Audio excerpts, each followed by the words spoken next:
peribahasa-peribahasa.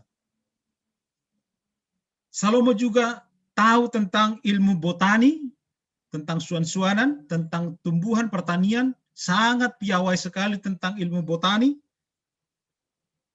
dan piawai juga tentang mengetahui persis tentang dunia hewan. Nah, dunia marga satwa.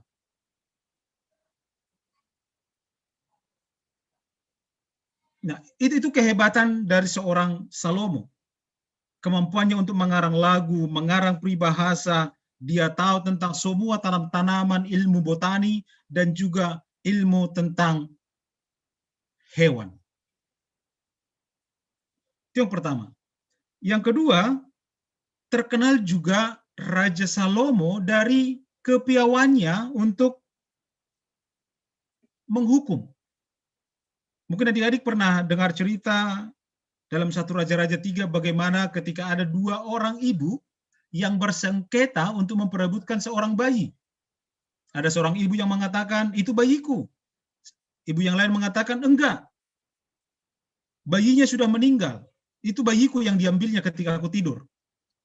Nah, sehingga Raja Salomo menyuruh pengawalnya mengambil pedang. Itu di 1 Raja-Raja 3 nanti bisa dibaca.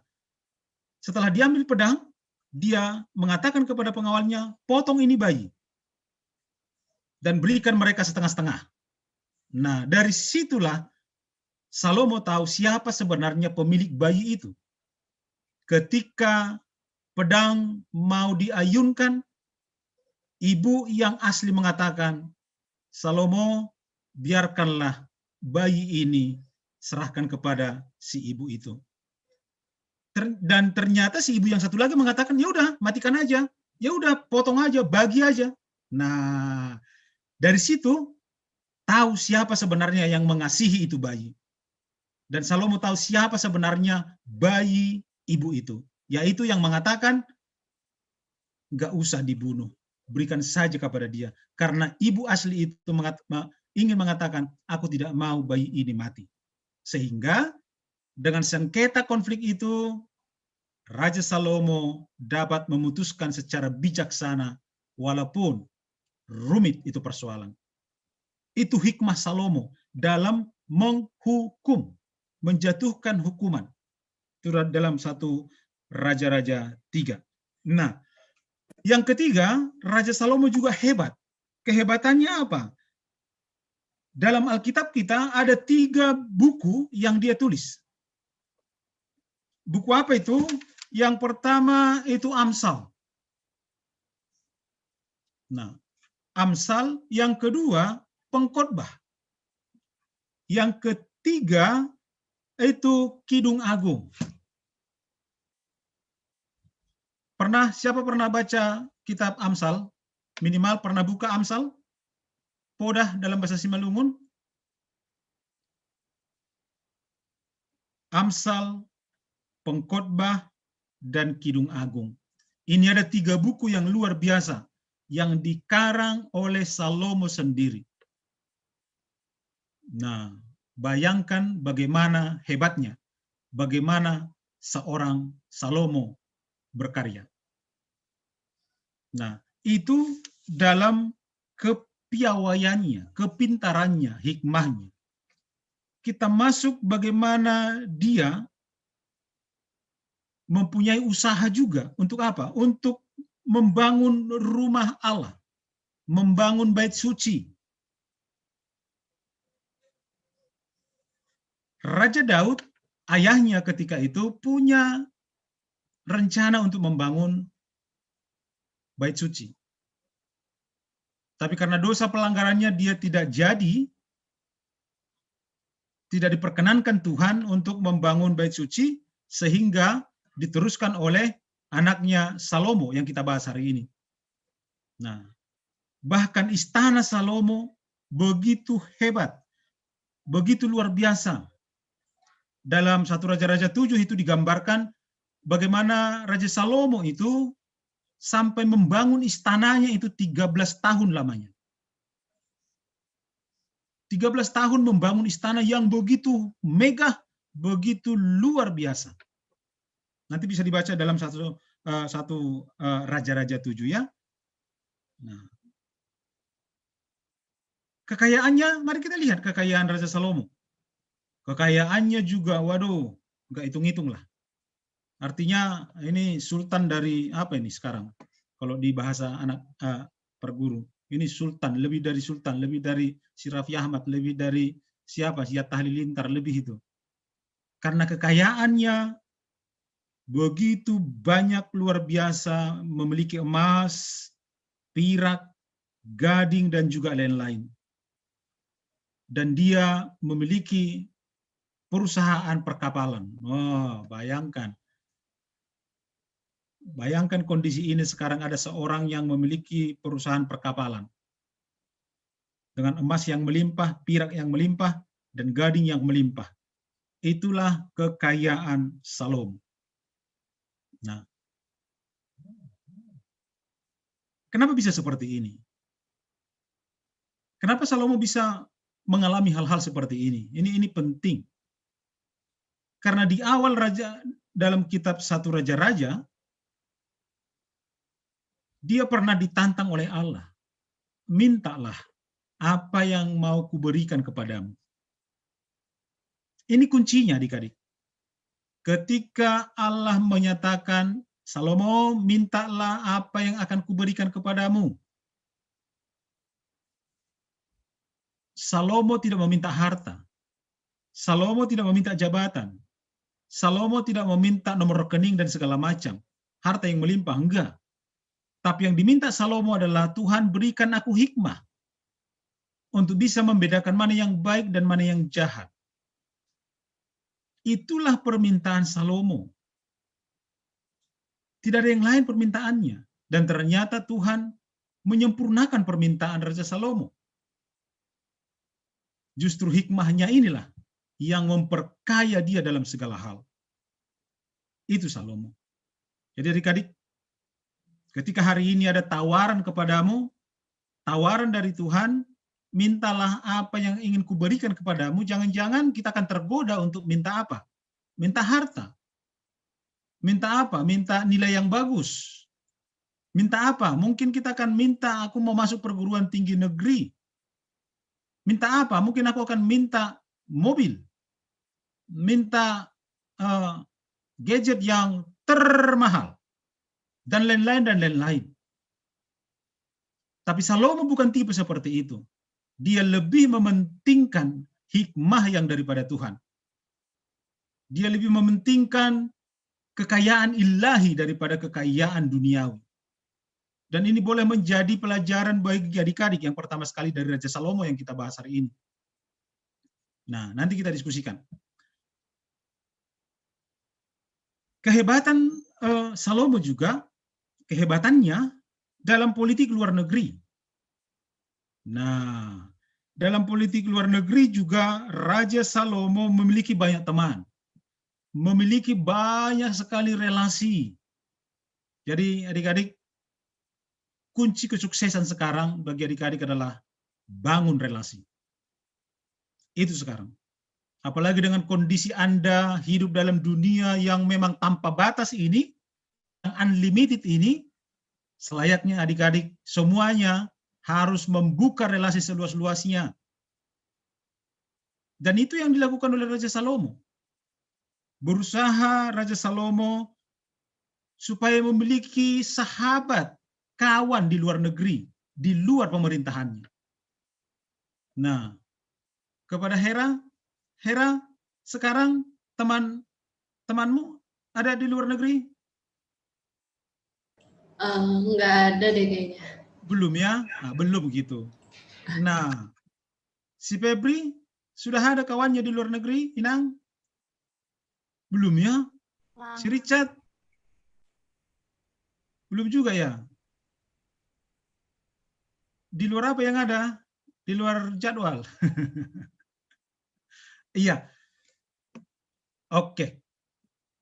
Nggak harus sebenarnya, nggak harus. Tapi kita perlu membangun jaringan kalau mau Anda sukses hari ini. Mulai sekarang bangun jaringan, bangun relasi dengan siapapun. Karena itulah yang dilakukan oleh Raja Salomo. Bahkan banyak raja-raja ketika itu yang justru datang kepada Salomo meminta nasihat. Datang kepada Salomo untuk ya sekedar ngopi-ngopi lah istilah sekarang. Sekedar untuk berbincang-bincang, untuk saling membantu. Dan ketika dia mendirikan bait suci, dia banyak dibantu oleh sahabat-sahabatnya dari luar negeri, dari luar pemerintahannya. Nah, jadi adik-adik mulai sekarang mari bangunlah persahabatanmu dengan siapapun. Tapi mari juga teliti, filter itu dalam memilih sahabat juga harus ada. Ya, tidak sembarangan memilih sahabat. Tidak sembarangan memilih jaringan. Tidak sembarangan memilih teman. Pilihlah yang bisa mendukungmu, pilihlah yang bisa membantumu, pilihlah yang benar-benar bisa membuatmu berkembang dan bertumbuh. Itu yang paling penting. Itu yang paling penting. Walaupun Salomo memiliki begitu hebat piawai dalam segala hal, tapi jangan salah adik-adik ya, dia juga pernah jatuh ke dalam dosa.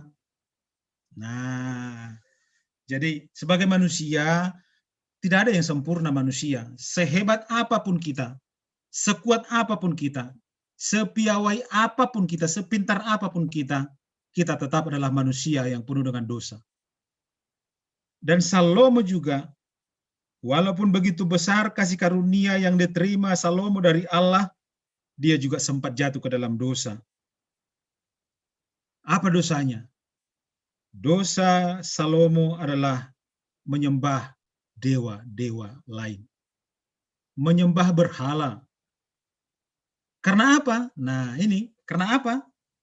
Karena Salomo menikah dengan perempuan-perempuan dari bangsa-bangsa kafir yang tidak mengenal Allah. Sehingga dia terjerumus ke sana. Nah, jadi itu kelemahan Salomo juga ada sebenarnya. Dia tidak bisa menjaga identitasnya. Dia tidak bisa menjaga kepribadiannya. Dia tidak menjaga bahkan imannya. Dia menikah dengan perempuan-perempuan dari Ammon, dari Moab, Edom, Sidon, dan Het, yang semuanya itu adalah bangsa kafir yang tidak mengenal Allah. Dan Daud tidak bisa mempertahankan imannya ketika itu, dan Allah marah. Jadi Allah marah karena apa? Karena Salomo dalam tanda kutip, Pak Pendeta mau katakan, selingkuh rohani. Nah, selingkuh rohani. Kenapa? Karena dia menduakan Tuhan. Tuhan tidak mau dimadu. Tuhan tidak mau diduakan. Tuhan tidak mau diduakan. Artinya apa? Dari hal ini, Pak Pendeta mau katakan adik-adik, jaga dirimu. Karena banyak godaan di luar sana yang bisa menghanyutkanmu, yang bisa ingin menjatuhkanmu, bahkan menjauhkanmu dari Tuhan. Nah, banyak godaan-godaan hari ini, baik melalui media sosial, melalui apapun, yang ingin menarikmu dari hadirat Allah. Sehingga, apa pilihanmu sekarang? Apa yang menjadi peganganmu sekarang? Mari garis bawahi dalam hatimu, jangan pernah menduakan Tuhan dalam hidupmu. Jangan pernah memadu kasih dengan yang lain, kecuali Tuhan Allah semesta alam, pencipta kita. Mari tetap percaya kepada Yesus Kristus. Nah, itulah Raja Salomo. Allah pernah marah kepada dia. Dan kita juga sebagai orang percaya, ya jangan pernah buat marah Tuhan. Karena kelakuanmu. Jangan pernah buat Tuhan marah melihat tingkah lakumu, melihat perbuatanmu. Tapi biarkanlah apapun yang Anda lakukan, semuanya supaya Allah berkenan. Nah, itu perenungan sebenarnya yang Pak Pendeta mau sebutkan dalam kaitan dengan Raja Salomo hari ini. Nah, setelah 40 tahun memerintah, nah jadi hampir sama dengan bapaknya si Daud, setelah 40 tahun memerintah, dan dia pun mati, meninggal dunia, dan dia dikuburkan di dekat kuburan bapaknya Daud. Nah, siapa penggantinya? Penggantinya adalah Rehabeam, anak Raja Salomo, yang diangkat menjadi raja untuk memerintah dalam kerajaannya Israel bersatu. Nah, Israel, semuanya. Nah, si Rehabeam. Iya. Untuk pelajaran 22, kita masuk diskusi sebentar.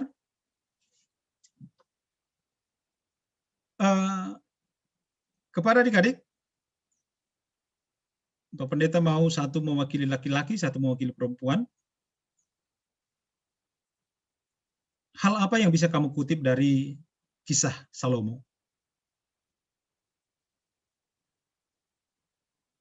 Hal apa yang positif yang bisa kamu kutip dari kisah perjalanan hidup Salomo yang sudah kita bahas?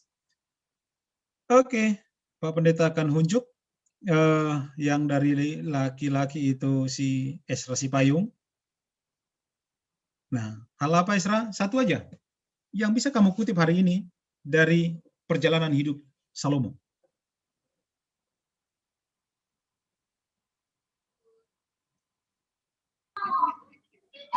Sebentar Pak Pendeta lagi nyusun kata-kata. Oke, sembari Esra menyusun kata-kata karena agak rumit kata-katanya, lagi berantakan, ya. Pak Pendeta minta si Maya Elisia, ya, hal apa yang bisa kamu kutip Maya dari kisah Salomo yang tadi?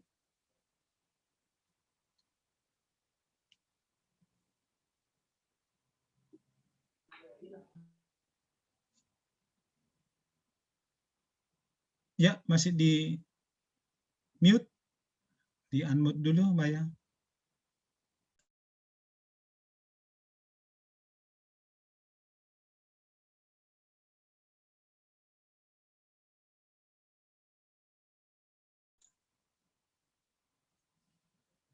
Kalau Esra sudah bisa, silakan Bang ya.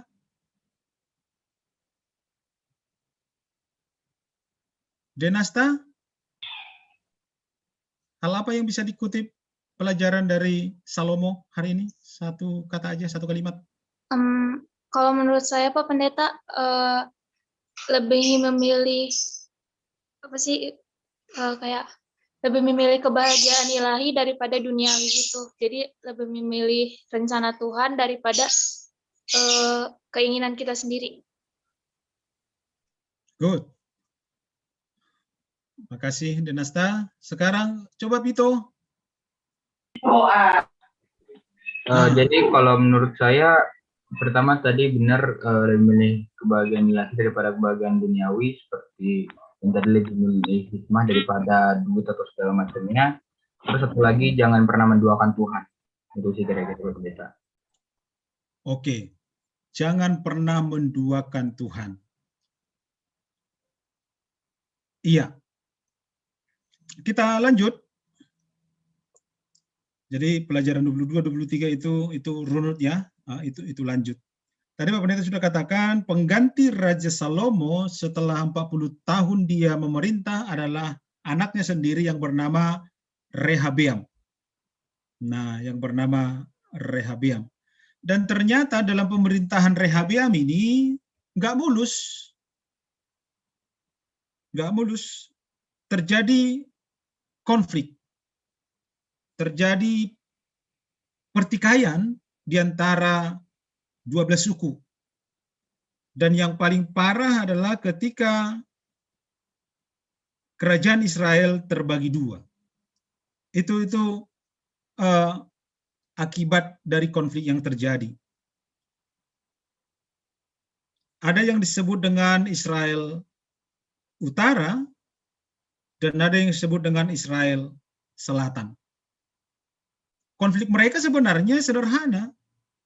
Konflik tentang perbatasan dan juga konflik tentang raja. Itu persoalan mendasar mereka, persoalan perbatasan dan juga tentang raja. Walaupun Raja Salomo mengangkat Rehabeam menjadi raja untuk menggantikan Salomo, tapi ada yang namanya si Jerobeam, anak si Nebat,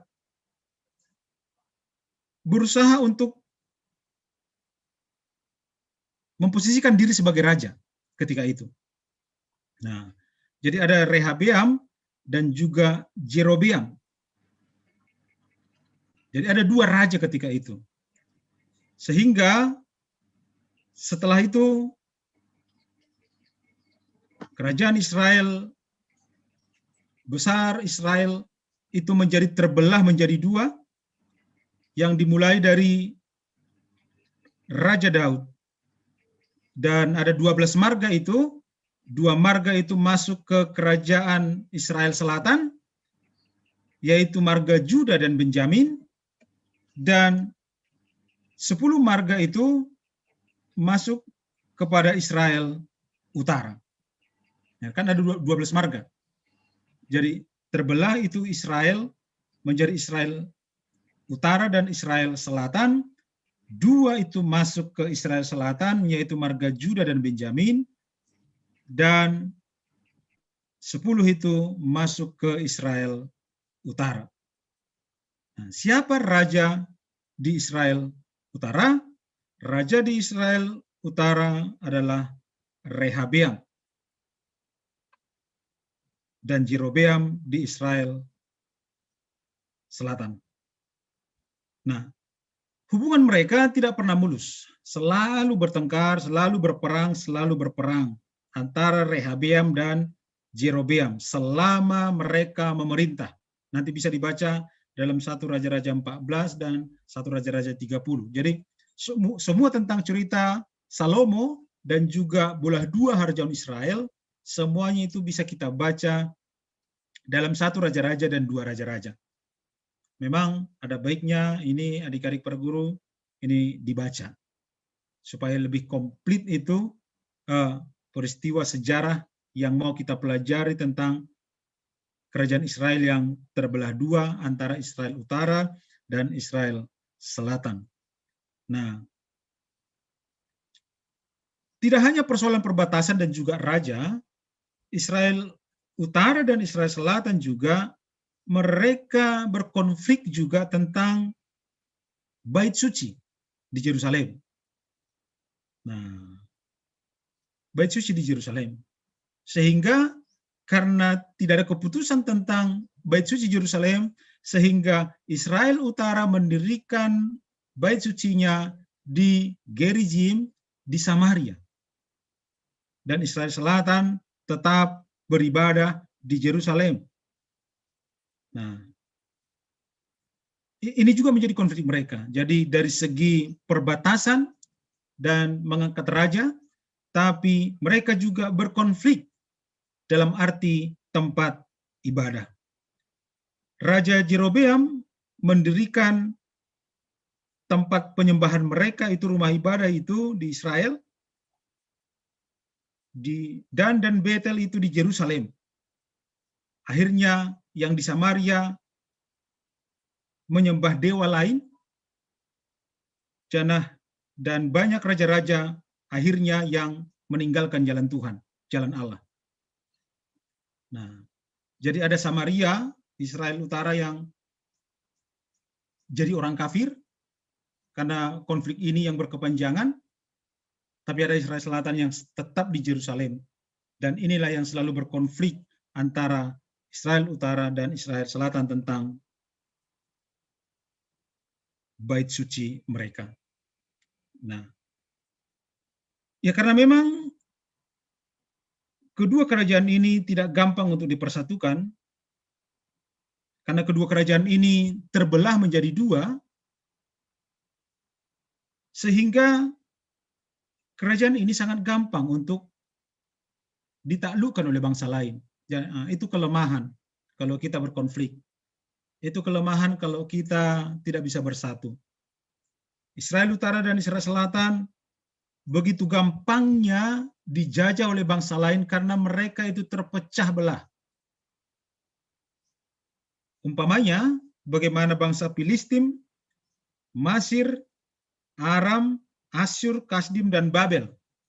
Semua dengan gampangnya menghancurkan Israel. Nah, waktu kerajaan Israel dan Juda, banyak nabi-nabi yang disuruh Allah untuk mengingatkan raja dan bangsa itu. Nah, diingatkan supaya mereka bisa bertobat, supaya bisa memilih jalan Allah yang sebenarnya. Nah, kita bisa tahu bagaimana Allah mengutus Nabi Ilyas, Elisa, Amos, dan Yesaya untuk mengingatkan para raja dan juga bangsa Israel ketika itu. Karena apa? Karena mereka semakin jauh dari Tuhan. Mereka semakin jauh dari Tuhan. Nah,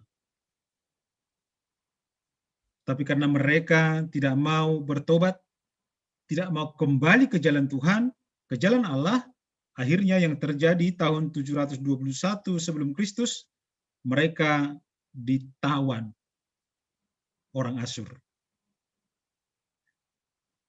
Dan selesailah pemerintahan Raja Israel Utara. Nah, itu yang terjadi. Jadi adik-adik, bisa menjadi pelajaran bagi kita bagaimana lemahnya kita kalau kita tidak bisa bersatu. Bagaimana rawannya kita untuk dipecah belah orang. Bagaimana rawannya begitu gampangnya kita dijajah oleh orang lain ketika kita tidak menjaga kebersatuan kita. Ketika kita tidak bisa saling menunjukkan kesatuan masing-masing. Dan itu bisa terlihat dalam Israel Utara dan Israel Selatan.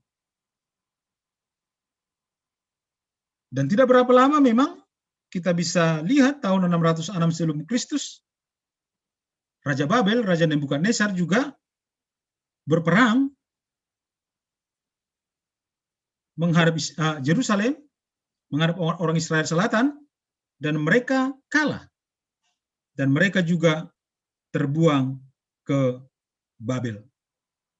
Nah, jadi Israel Utara terbuang dan dijajah Asyur, dan Israel Selatan dijajah Nebukadnezar dan dibawa ke pembuangan Babel. Itu yang kita kenal pembuangan Babel. Sehingga dengan situasi ini selesai sudah Harajaun Juda dan mereka semua terbuang, yang kita sering dan tahu yang disebut sebagai pembuangan Babel.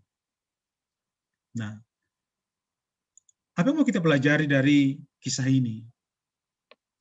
Bapak Pendeta sudah katakan tadi bahwa kita harus tetap menjaga. Menjaga apa? Menjaga supaya kita tetap sadar. Nah, gitu. Satu. Bersatu kita teguh, bercerai kita runtuh. Dan itu yang boleh kita lihat ketika kerajaan Israel terpecah menjadi dua. Akhirnya mereka dibuang ke Babel. Kenapa? Karena mereka tidak mengindahkan perintah Tuhan. Mereka tidak mengindahkan apa yang sudah dinyatakan oleh nabi-nabi kepada mereka supaya kembali ke jalan Tuhan. Tapi bangsa Israel tetap bangsa yang keras kepala, mengeraskan hati. Sehingga adik-adik, hari ini jangan keraskan hatimu, berilah hatimu untuk dibaharui dan dibimbing oleh Roh Kudus ke jalan Tuhan. Iya, demikian penyampaian pelajaran kita hari ini. Mudah-mudahan Bang Odi sudah bisa gabung.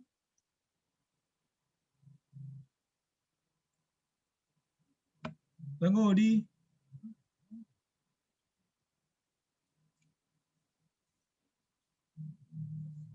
Biar kita bisa lanjut. Halo, saya kembali. Oke. Selamat bergabung Bang Odi. Oke, udah masalah saya, Pak Pen? Siap. Oke. On nama nutup Ham atau Pau? Habis ona acara ta? Memang dah, asusnya saya dah. Iya.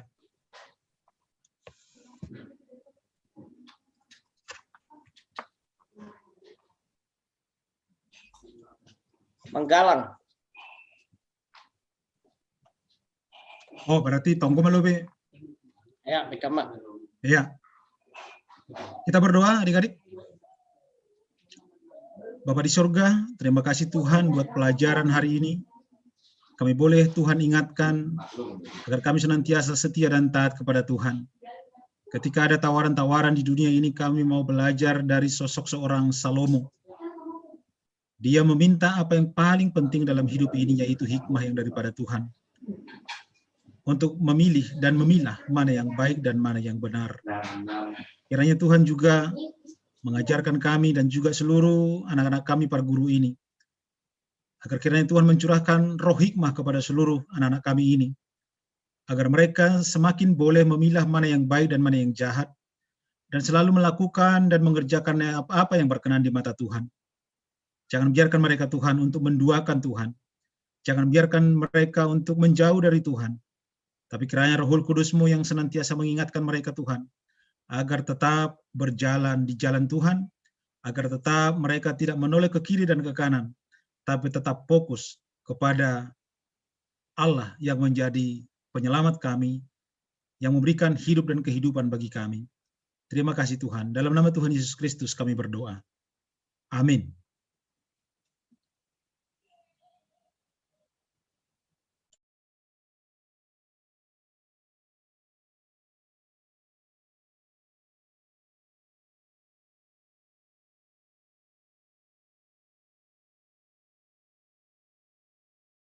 Oke, sorry. Kita sekarang mengumpulkan persembahan sebelum mengumpulkan.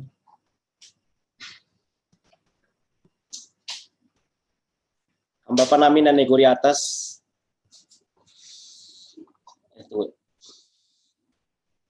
Paime potupu hita galanganta, tangar hita ma lobe hatani nebata natar surat bani pasalmen 50 ayat 14. Galangkon ma bagal ni uhur bani nebata anjaha galari ma bagah-bagah bani sitimbulan in. Sonari patupu hita ma galanganta. Ya, dikumpulkan nanti dibilang ke orang tua untuk ditransfer ke bendahara ketika PSC ini kan.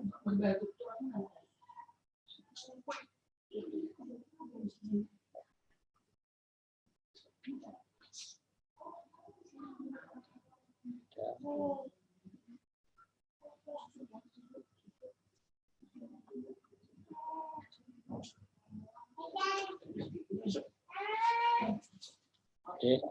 Martonggo mahita mangondoskon galanganta hubani nebata. Ham Tuhan nebata Bapa nami pardiar layak janana unjah ben nami. Terima kasih mah hatahon nami hubamu halani tongtong do ipasu-pasu jeluh nami. Doma ya somani ham hanami jana ipasu-pasu ham horja nami das hubani sedarion. Sonari ibagas malas nihur roh do hanami mangondoskon buah ni horja nadop pinasu masumu in gabe galangan terima kasih hon pakon puji-pujian nami hubamu on pe sejalo hama galangan nami on bahen sangapon nigoranmu pakon papola hon harajonmu di dunia on ibagas gorani anakmu Yesus Kristus Tuhan nami jalo hama tonggo namion. Amin. Kita bernyanyi Wondoskon Bani Yesus. Dibuka mic-nya. Wondoskon Bani Yesus. Harga Bani Yesus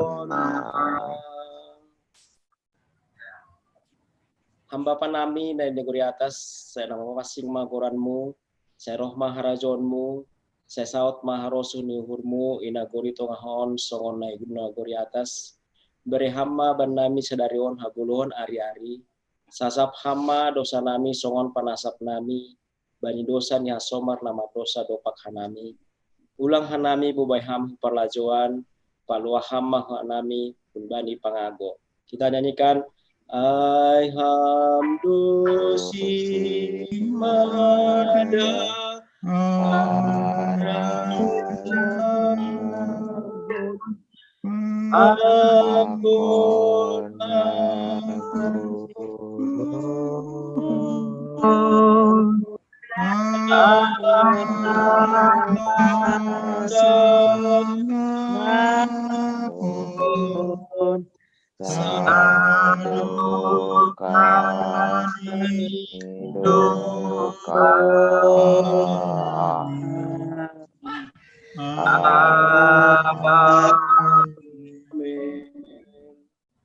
Jalo hitama pasu-pasu humbani Tuhan nepatata, ipasu-pasu anjari iparorot Tuhan nebatama hita, isundangkon Tuhan nebatama bohita, bohine hubata, jana maidok ma uhur ni mangidah hita, idok pakon Tuhan nebatama bohine hubata, jana pasorak ma dameni baniton ditabe. Amen.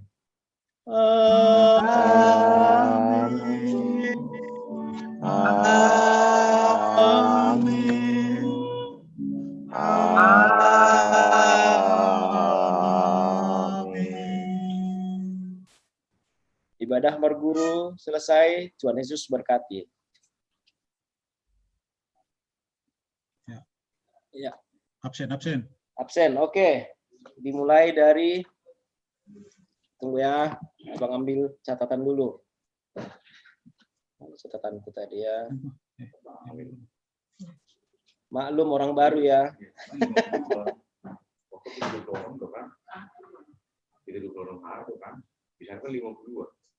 Oke, dimulai dari Adam Christian.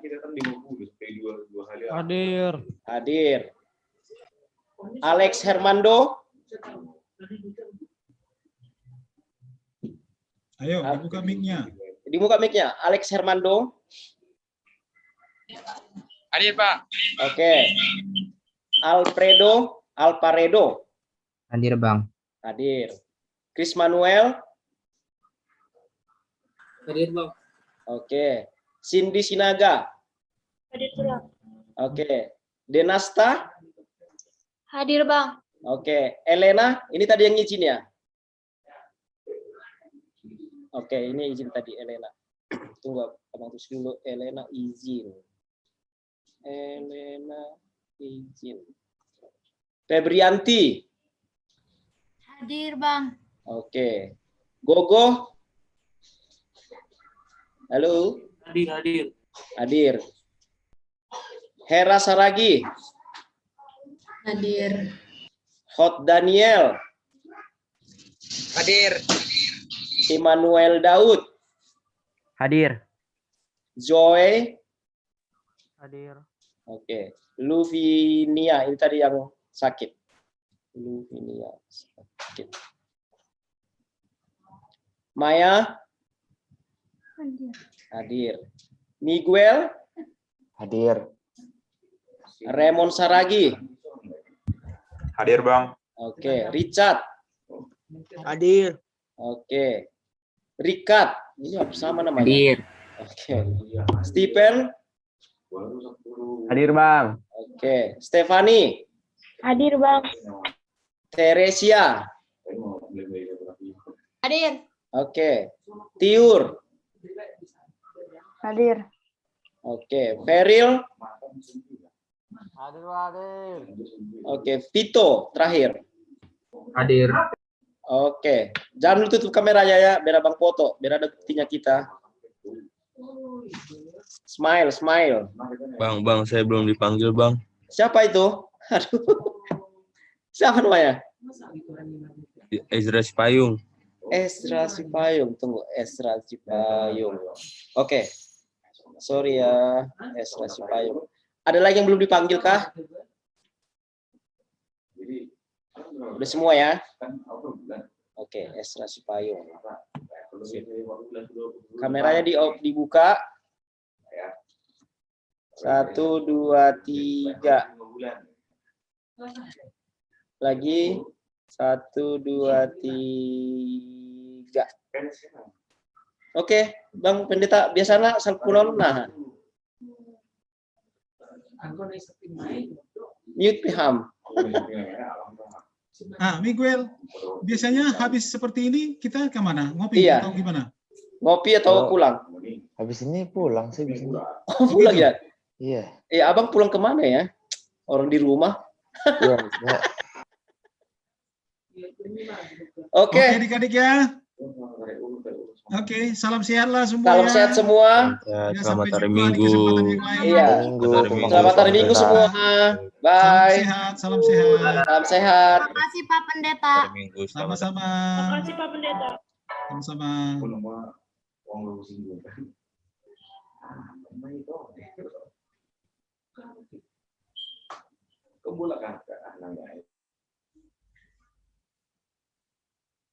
Ya, tidak taring siudi.